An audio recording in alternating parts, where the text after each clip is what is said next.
Octubre de 1972. Londres.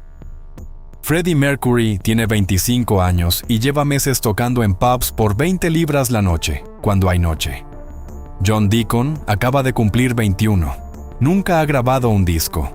Y entonces alguien les ofrece un estudio de grabación, un manager y dinero fijo en la cuenta cada semana. Firmaron. Los cuatro, sin leer del todo lo que ponía. Durante los 3 años siguientes, Queen grabó los discos que los convirtieron en una banda de estadios. Y cada semana, mientras lo hacían, cada miembro cobró 20 libras, unos $60, el sueldo de un empleado de almacén. Para este documental revisé contratos del periodo 1972 a 1975, acuerdos de publicación y documentos legales que llevan décadas fuera de los análisis sobre la banda. Lo que encontré dentro cambia la forma de escuchar todo lo que Queen grabó en esos años. Todo el mundo conoce el nombre de Freddie Mercury. Muy poca gente conoce el nombre de Norman Sheffield. Y eso, precisamente eso, era exactamente lo que él siempre quiso. El verano de 1970, Brian May y Roger Taylor tenían 22 y 20 años y acababan de perder a su cantante. Smile llevaba 2 años con cierto respeto en el circuito de Londres. Habían grabado 6 canciones. Habían tocado en el Speakeasy el 19 de abril de 1969, en el Whiskey a Go-Go el 31 de mayo. En junio de ese año pasaron una tarde entera en Trident Studios, registrando material que no vería ningún disco. Pero Tim Staffel, el vocalista, decidió que Smile no iba a ningún sitio y se marchó a Humpy Bong, una banda de la que hoy nadie recuerda el nombre. May y Taylor estaban solos, sin contrato, sin dinero y sin certeza de que valiera la pena seguir. Alguien los convenció de que sí. Farrokh Bulsara llevaba meses siguiendo a Smile. Era un graduado de Ealing que vendía ropa de segunda mano en el mercado de Kensington y que por las noches iba a los conciertos de la banda con una idea fija en la cabeza. Esos 2 músicos necesitaban un cantante mejor. Convenció a May y Taylor de continuar.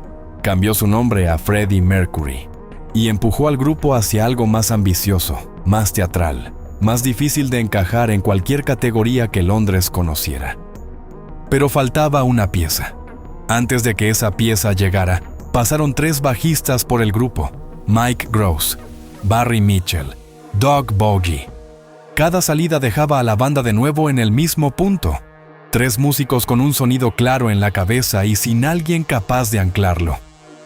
En febrero de 1971, John Deacon fue a una audición en el Chelsea College de Londres. Tenía 19 años.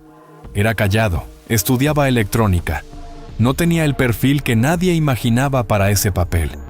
Pero tocó lo que tenía que tocar, y los otros 3 lo miraron de una manera distinta a como habían mirado a Gross, Mitchell y Bogie. El 2 de julio de 1971, los 4 actuaron juntos por primera vez en un college de Surrey. La formación clásica de Queen quedó completa ese día. Deacon era el más joven, el último en llegar, el que no había vivido el fracaso de Smile ni los meses de duda previos. Llegó cuando el grupo ya existía, con las reglas ya fijadas entre los otros 3, y construyó su carrera sobre una base que en ese momento nadie podía evaluar todavía. Lo que vino después lo definiría todo. En 1971, Queen grababa por intercambio. El estudio de Lane Lea necesitaba material para probar su equipamiento acústico. Queen necesitaba tiempo en cabina. Roger Taylor recordaría esas sesiones como oro en polvo. Horas de madrugada en estudios ajenos, grabando 5 canciones de demostración sin saber si alguien las escucharía alguna vez. Pero las demos existían, y con las demos en la mano, la banda podía llamar a puertas. En noviembre de 1972, alguien organizó para ellos un concierto showcase. Una actuación diseñada para que los representantes de las discográficas pudieran verlos en directo. El 6 de noviembre fue el primero. El 20 de diciembre, otro en el Marquee, uno de los locales con más historia de Londres. La estrategia funcionó. Pero quien organizó esas actuaciones no era un promotor con buenas intenciones. Tenía un modelo de negocio, tenía experiencia con otros artistas en la misma situación, y tenía muy claro lo que valía una banda joven, hambrienta y dispuesta a firmar lo que hiciera falta para entrar en un estudio de verdad.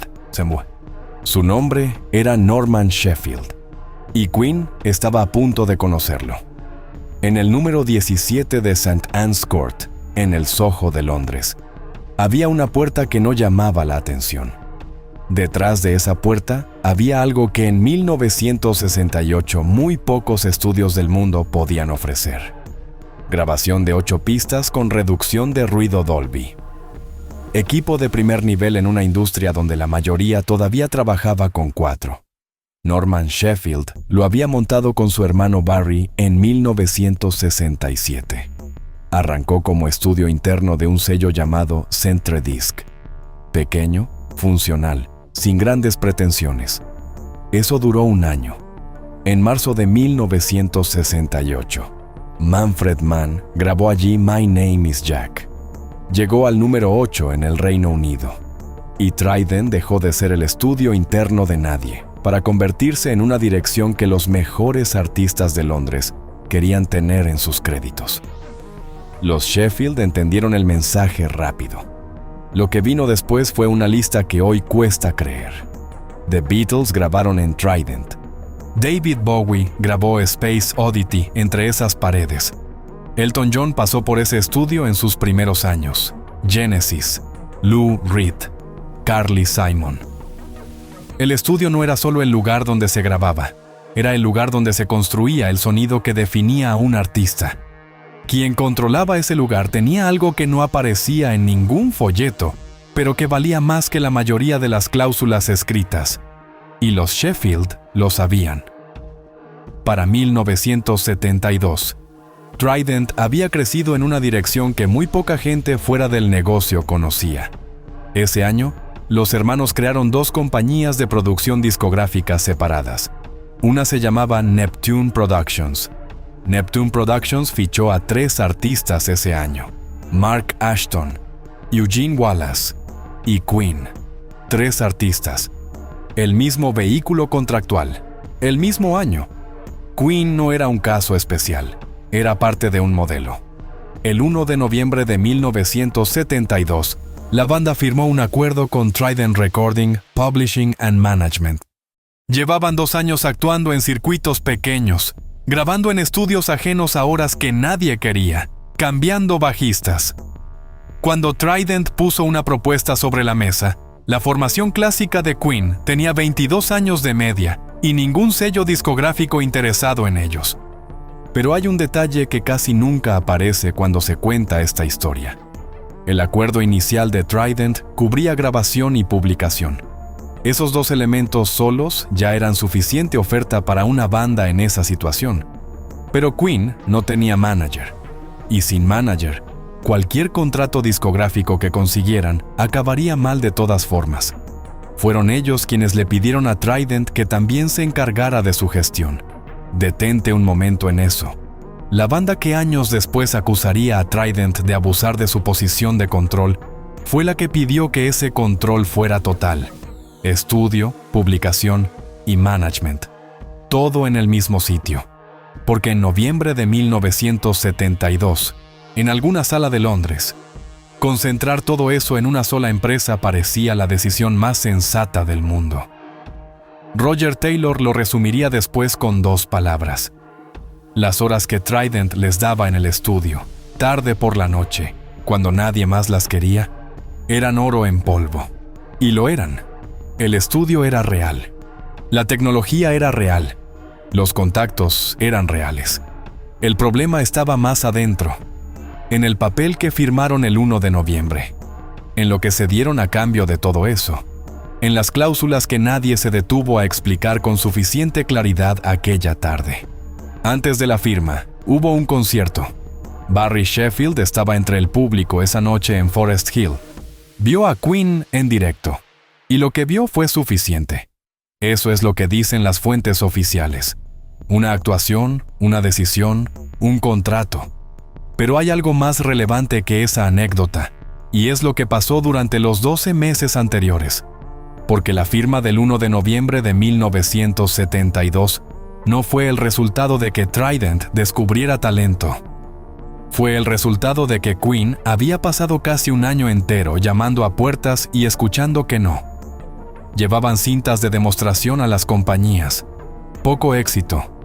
Las discográficas grandes tenían sus prioridades, y 4 jóvenes sin historial de ventas no estaban entre ellas. Para el verano de 1972, la banda empezaba a sentirse desilusionada. John Deacon y Brian May todavía no estaban emocionalmente volcados al 100% en el proyecto. La banda existía, pero el futuro no era seguro. Cuando Trident ofreció el acuerdo, Queen no tenía poder de negociación. Tenían talento, tenían canciones, tenían un sonido que ningún otro grupo de Londres tenía en ese momento. Pero talento sin contrato, en la industria de 1972, valía exactamente lo que valía una cinta de demostración en el cajón de un ejecutivo. Firmaron. El acuerdo tenía 3 partes, y cada una de ellas cedía algo distinto. La primera parte era la grabación. Queen grabaría para Trident. Eso significaba que los masters, las grabaciones originales, pertenecerían a Trident Audio Productions Limited.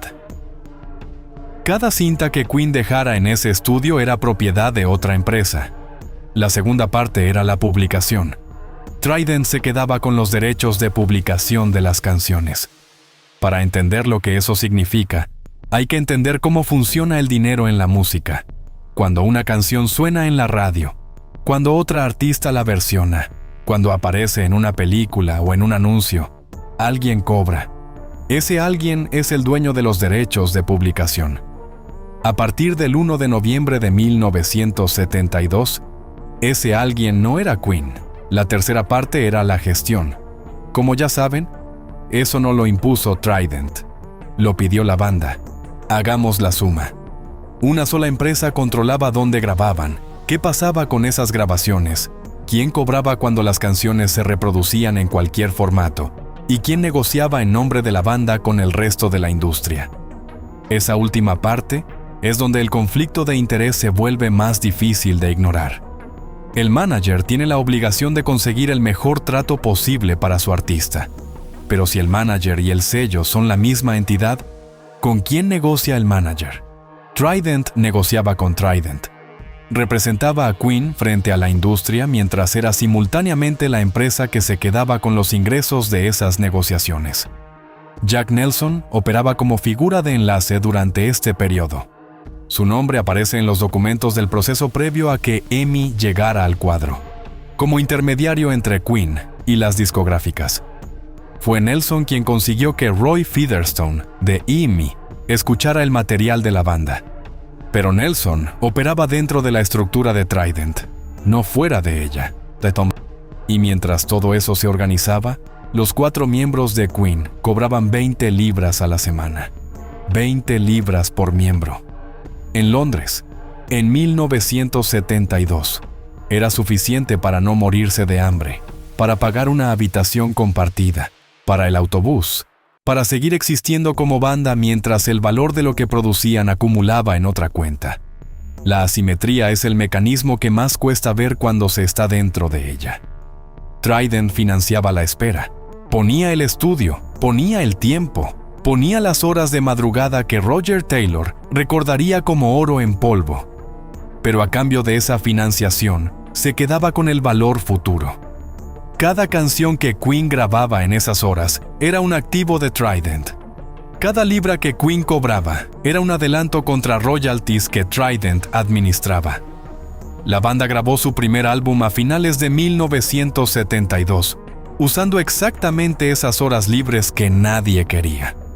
Entraban al estudio cuando los demás clientes se habían ido. Grababan de noche. Y lo que dejaban en las cintas era propiedad de una empresa que había invertido en ellos antes de que el mercado supiera lo que valían. El primer contrato discográfico real, con EMI, llegaría en 1973. Para entonces, Trident ya llevaba meses acumulando derechos sobre el material de la banda. La pregunta que nadie se hizo en noviembre de 1972 era la más sencilla de todas. ¿Qué pasa cuando esas canciones empiecen a valer dinero real? Tiene respuesta, y esa respuesta tiene cifras. Si crees que Queen merece que su historia se cuente entera, con los contratos, con las cifras, con los nombres que la industria prefirió mantener en segundo plano durante décadas, suscríbete a este canal. Aquí no hay prisa por cerrar el caso, porque lo que esas cifras revelan cambió la vida de 4 músicos durante 3 años, y para entenderlo, hay que verlas. El 13 de julio de 1973, el primer álbum de Queen salió a la venta en Reino Unido. Llegó a disco de oro en Reino Unido. Llegó a disco de oro en Estados Unidos. Esa semana, cada miembro de la banda cobró 20 libras. La misma cantidad que la semana anterior. La misma que la semana siguiente. Para entender lo que pasó entre 1972 y 1975, hay que saber cómo genera dinero un álbum de música, porque no es una sola fuente, son varias. Y Queen no tenía acceso directo a ninguna de ellas. La primera fuente son las ventas físicas y la explotación de los masters. Cada disco vendido genera un ingreso proporcional para quien controla las grabaciones originales. Los masters del primer álbum de Queen y de todo lo que grabaron durante esos 3 años eran propiedad de Trident. La segunda fuente son los derechos de publicación. Cuando una canción suena en la radio, cuando aparece en una compilación, cuando otra artista la graba, el dinero va al titular de los derechos editoriales. Para todas las canciones que Queen compuso y registró durante el periodo Trident, ese titular era Trident. La tercera fuente son los contratos de gira, los acuerdos de merchandising, las negociaciones con sellos, todo lo que un manager consigue para su artista. El manager de Queen era Trident, una empresa, 3 fuentes de ingreso, y los 4 músicos que generaban todo ese valor cobrando un sueldo que alcanzaba para sobrevivir. Brian May lo resumió años después en una frase que cuesta procesar del todo. Al grabar nuestro primer álbum, todos éramos apenas estudiantes terminando nuestros estudios. 4 personas que todavía no habían terminado de formarse, firmando acuerdos sobre derechos que tardarían años en entender del todo, con una empresa que llevaba desde 1967 haciendo exactamente eso. Trident sabía lo que valían esos derechos. Queen lo estaba aprendiendo. El primer álbum lo grabaron en horas libres, las horas que Trident no había vendido a nadie ese día. Entraban cuando los otros clientes se habían ido. Grababan hasta que el estudio volvía a necesitarse, y el material que dejaban en las cintas quedaba registrado a nombre de otra empresa antes de que salieran por la puerta. Los productores del álbum fueron Roy Baker y John Anthony. Baker era el productor residente de Trident. Anthony también respondía ante el estudio. Queen no eligió con quién trabajar de la misma manera en que lo harían en sus álbumes posteriores. Trabajaron con quien Trident puso en la sala. Eso tampoco es un detalle menor. Las decisiones de producción son decisiones sobre el sonido definitivo de un álbum, sobre qué queda y qué se descarta, sobre el carácter de lo que el público va a escuchar. Durante esos 3 años, parte de esas decisiones pasaban por personas cuya lealtad primera era con la empresa que les pagaba el sueldo. Pero hay un nombre que atraviesa todo esto de una manera diferente. John Deacon, el más joven, el último en llegar, el que en febrero de 1971 había llegado a una audición con 19 años y sin experiencia en el negocio. Deacon era compositor. Durante esos años en Trident, estaba desarrollando un instinto para las canciones que más tarde generaría algunos de los mayores éxitos comerciales de la banda. Canciones con melodías directas, con bajo prominente, con una arquitectura interna que funcionaba tanto en la radio como en un estadio. Cada nota que compuso y registró durante ese periodo quedó atrapada en la misma estructura que el resto del material de la banda. Los derechos de publicación de cualquier canción que Deacon registrara como compositor mientras operaba bajo el contrato con Trident pertenecían a Trident. Para entender lo que eso significa en términos concretos, hay que saber cómo funciona la publicación musical. Cuando una canción llega a los primeros puestos de las listas en Reino Unido y Estados Unidos, los royalties de publicación no se miden en libras. Se miden en cifras que no tienen nada que ver con 20 libras a la semana. Y esos royalties se pagan durante décadas, cada vez que la canción vuelve a sonar en cualquier formato. Deacon tarde o temprano lo entendería. Todos lo entenderían. Cuando años después Queen intentó salir del contrato con Trident, los Sheffield pusieron una cifra sobre la mesa: 200,000 libras. Eso es lo que Trident afirmó haber invertido en la banda. El estudio, las horas de grabación, los salarios semanales, la gestión, los contactos, los showcases del 72. Todo sumado, todo documentado, todo reclamado como deuda antes de que Queen pudiera marcharse. 200,000 libras era una cantidad diseñada para que moverse fuera tan caro que quedarse pareciera la única opción racional. Pero para 1974, Queen tenía 2 álbumes publicados. El debut había llegado a disco de oro a ambos lados del Atlántico. El segundo álbum, Queen 2, había entrado en el top 5 del Reino Unido. Y Sheer Heart Attack, el tercero, acababa de lanzarlos a un nivel diferente. El single Killer Queen había llegado al número 2 en el Reino Unido. Cada uno de esos logros aumentaba el valor de los activos que Trident controlaba. Y los 4 miembros de la banda seguían cobrando 20 libras a la semana. Llegados a ese punto, alguien dentro del grupo empezó a hacer una cuenta diferente: la de lo que costaba quedarse. Roger Taylor tenía el oído necesario para saber cuándo un sonido de batería era el suyo y cuándo no lo era. En el estudio de Trident no lo era. La cabina de batería del número 17 de St. Anne's Court tenía las paredes amortiguadas con tela, cinta adhesiva en los parches. Trident tenía su sonido, Queen tenía el suyo. En aquella cabina ganaba Trident. Roger lo describió con 2 palabras: muy seco, muy muerto. Roger no lo dijo 40 años después para ajustar cuentas con el pasado. Lo dijo porque el sonido de esa cabina está grabado en los discos. Se puede escuchar todavía. Y lo que se escucha confirma que el conflicto era real, técnico y documentable. Trident no solo controlaba quién producía los discos, controlaba el sonido que esos discos iban a tener. Y cuando la idea que Queen tenía de cómo debía sonar la banda chocó con la idea de los jefes del estudio, la banda no tenía herramientas contractuales para ganar esa discusión. La fuente es directa. Rápidamente descubrieron que su idea de cómo debía sonar Queen estaba en desacuerdo con la de los jefes del estudio. Un desacuerdo entre lo que la banda quería y lo que quienes controlaban el entorno de grabación tenían en mente. El control creativo no aparecía en el contrato como tal. Nadie había escrito en ningún papel que Trident podía decidir cómo sonaba la batería de Roger Taylor. Pero el control estaba ahí de todas formas. El productor que trabajaba en esa sala respondía ante el estudio, no ante la banda. Las horas de grabación las administraba Trident. El ingeniero de sonido respondía ante Trident. Cuando alguien controla esas 3 cosas a la vez, controla el resultado sin necesitar que ningún contrato lo diga de forma explícita. Eso era lo que Queen llevaba meses entendiendo. Para finales de 1974, la situación era esta. Queen tenía 3 álbumes publicados.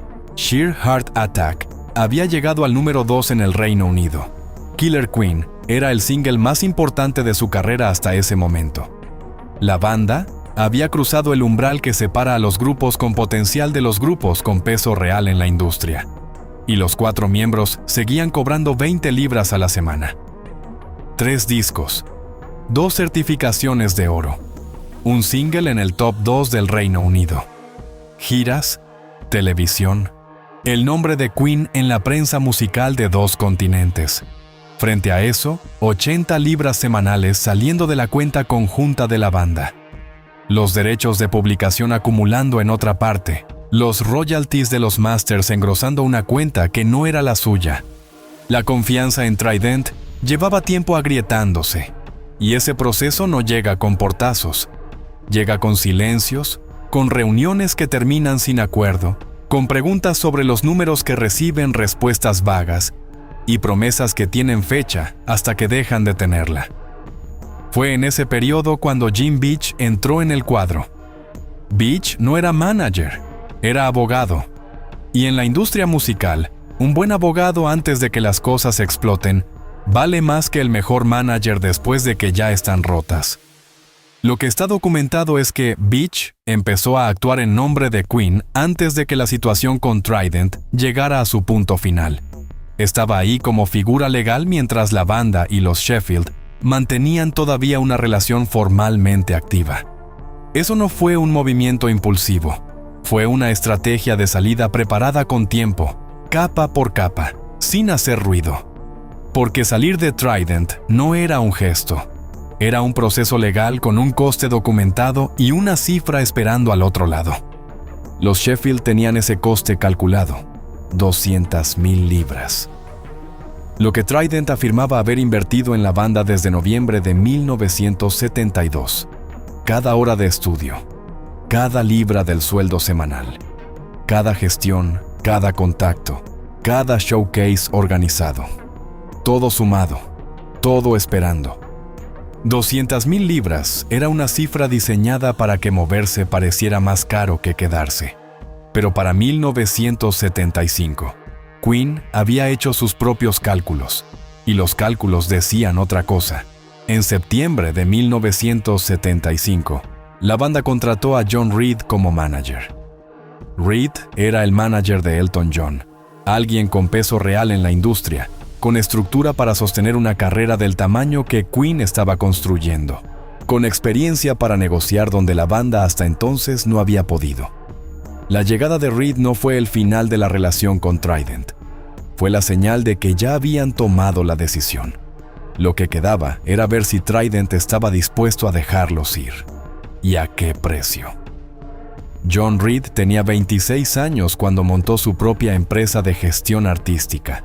Lo hizo en 1971 con unos pocos cientos de libras en el bolsillo y un préstamo de 5,000 libras. Arrancó sin red de contactos, sin cartera de clientes, sin ninguna garantía de que fuera a funcionar. Para 1975, 4 años después, era el manager de Elton John. Ese es el perfil de la persona que Queen contrató en septiembre de 1975 para salir de Trident. La primera instrucción que Reid dio a la banda fue esta: yo me encargo del negocio. Vosotros haced el mejor disco que podáis. 11 palabras antes de hablar de giras, de imagen o de qué single lanzar primero. El diagnóstico exacto de lo que había fallado con Trident en una sola frase. Porque con Trident el negocio y el disco nunca habían sido cosas separadas. El negocio decidía dónde grababan, cuándo grababan, con quién grababan y cómo sonaba el resultado. Reid llegó a invertir ese orden. Y la primera prueba de que el orden nuevo funcionaba salió en noviembre de 1975. A Night at the Opera, el álbum que costó 40,000 libras producir, la grabación más cara de la historia del rock en ese momento. El álbum que tenía Bohemian Rhapsody. Sin la salida de Trident, ese disco no habría existido en esa forma. El presupuesto, el tiempo, la libertad de producción, nada de eso era posible mientras una empresa controlara simultáneamente el estudio, los derechos y el management. Pero entre la llegada de Reid en septiembre de 1975 y la libertad real de Queen, había una estructura que desmontar. Trident no era solo un contrato, era 3 contratos superpuestos: grabación, publicación y management. Cada uno con sus propios términos, sus propios plazos y su propio mecanismo de disolución. Para salir del todo, había que salir de los 3. Y Trident tenía motivos económicos para que ese proceso fuera lento. El número que los Sheffield habían puesto sobre la mesa seguía ahí, 200,000 libras, lo que afirmaban haber invertido en la banda desde noviembre de 1972. Era una cifra real, respaldada por 3 años de facturas, estudio, salarios, gestión, contactos. Pero también era una cifra diseñada para que la conversación sobre la salida empezara desde la posición más incómoda posible para Queen. Jim Beach llevaba meses trabajando en ese terreno antes de que la situación llegara al punto crítico. Había aprendido la estructura del acuerdo desde dentro. Sabía exactamente qué cedía cada capa del contrato y qué haría falta para deshacer cada una. La separación formal con los Sheffield llegó en 1978, con documentos, con negociación, con un proceso que había empezado años antes y que terminó cuando ambas partes encontraron los términos que hacían posible cerrar el caso. Lo que Queen recuperó con esa separación fue la autonomía operativa, el control sobre sus decisiones creativas, sobre sus presupuestos de producción, sobre con quién trabajaban y cuándo. La relación con EMI continuó, pero ahora con una estructura de management que respondía ante la banda, no ante el estudio.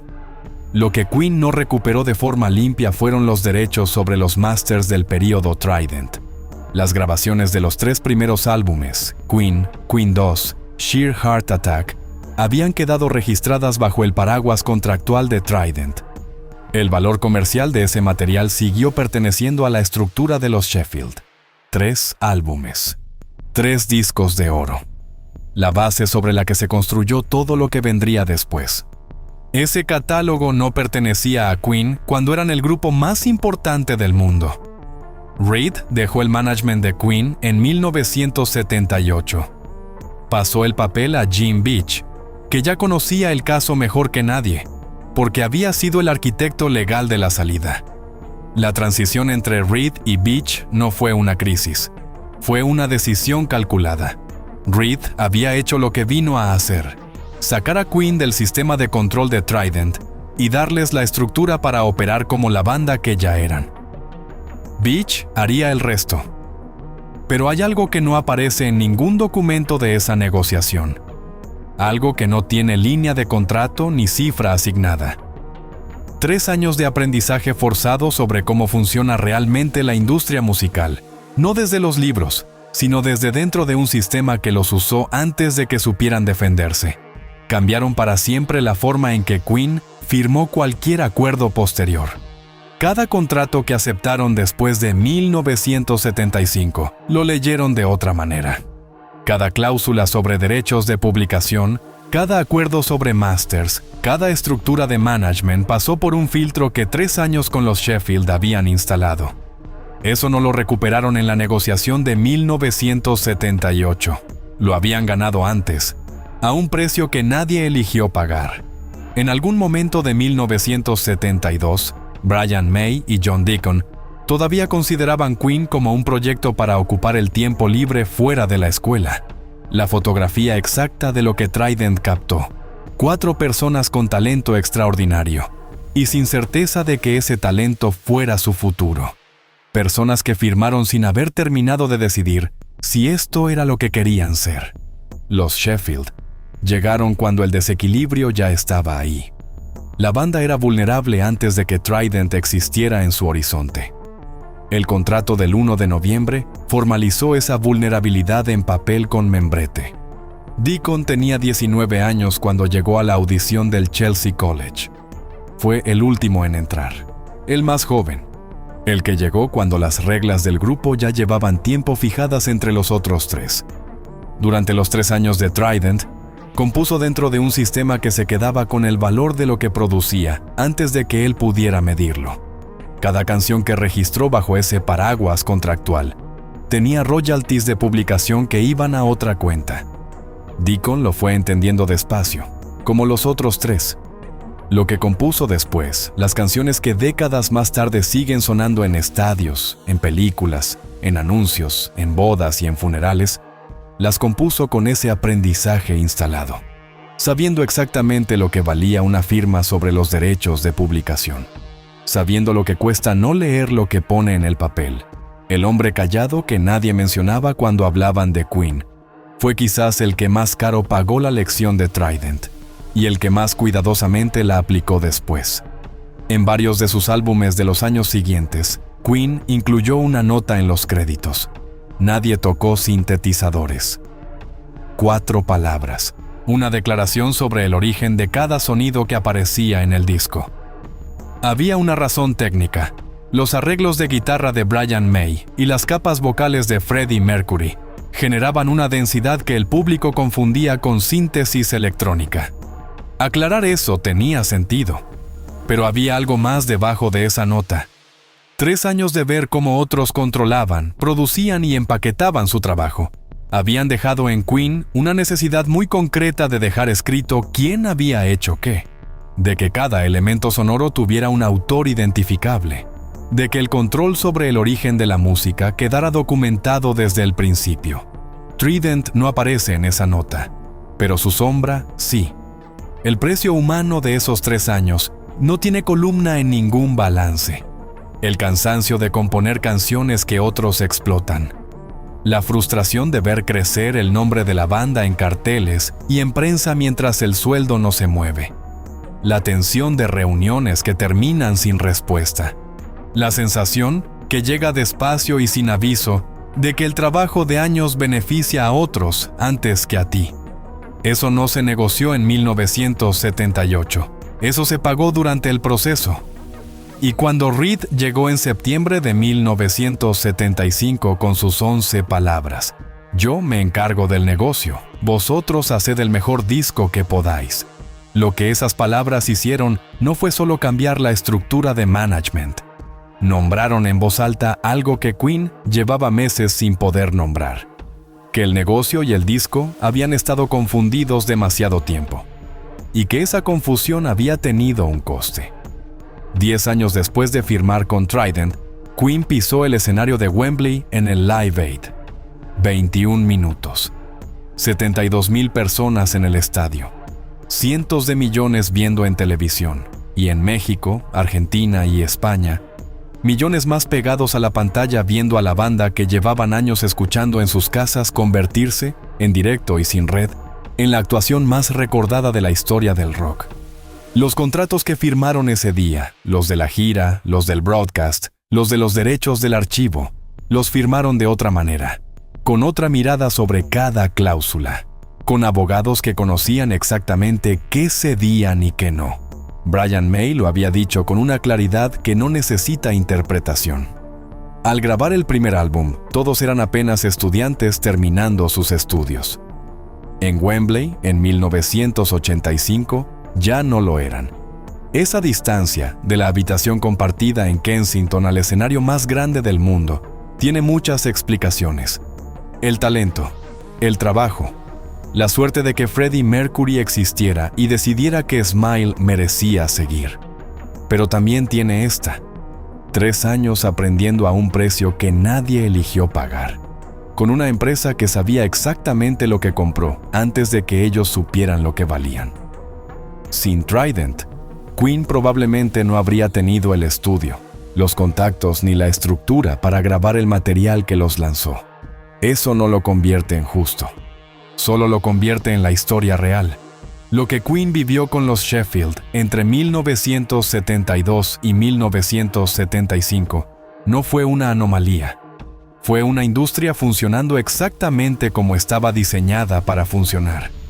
Y hay otras historias igual de enterradas, con contratos igual de opacos y nombres que tampoco aparecen en los documentales de Netflix. El siguiente video ya está aquí.